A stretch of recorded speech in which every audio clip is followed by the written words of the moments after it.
Hello friends, আমি চলে এসেছি আমি কার্তিক আমার নতুন ইউটিউব চ্যানেল টু সাইড কিচেনে। আজকে আবার একটা নতুন রেসিপি নিয়ে।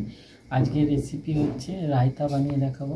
তো সেটা বানাতে কী কী উপকরণ লাগে আসুন দেখাই। তার আগে একটা কথা বলে দিই, আমার চ্যানেলে যেসব ভিডিও ছাড়া আছে আপনাদের যদি ভালো লেগে থাকে অবশ্যই লাইক কমেন্ট শেয়ার করবেন ও বেশি বেশি করে শেয়ার করবেন। আপনি যদি আমার চ্যানেলে নতুন হয়ে থাকেন প্লিজ সাবস্ক্রাইব করে দেবেন আর নিচে বেল নোটিফিকেশানটা অল করে দেবেন যাতে আমার ভিডিও আপনাদের কাছে আগে পৌঁছে যায়।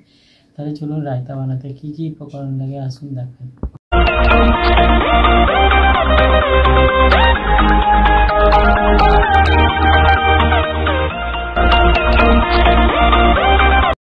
চলুন তাহলে রায়তা বানাতে কি কি উপকরণ লাগে দেখিয়ে দিই।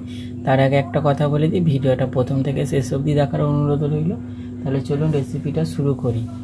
এখানে আমি একটা শসাকে ছাড়িয়ে দু খাদি করে নিয়েছি।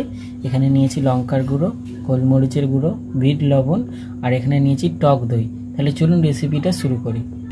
শসাটাকে আমি গ্রেট করে নেব।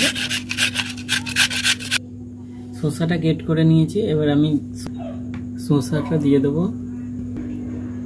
এবার এর মধ্যে দিয়ে দেবো লঙ্কার গুঁড়ো, বিট লবণ, গোলমরিচের গুঁড়ো, সব উপকরণ দিয়ে দিয়েছি, ভালো করে মিশিয়ে নেব।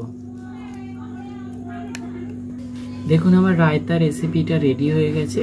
এই রেসিপিটা যদি আপনাদের ভালো লেগে থাকে অবশ্যই লাইক কমেন্ট শেয়ার করবেন ও বেশি বেশি করে শেয়ার করবেন আর প্লিজ সাবস্ক্রাইব করে দেবেন, আমাদের পাশে থাকবেন। চলুন তাহলে দেখা হচ্ছে নেক্সট ভিডিওতে।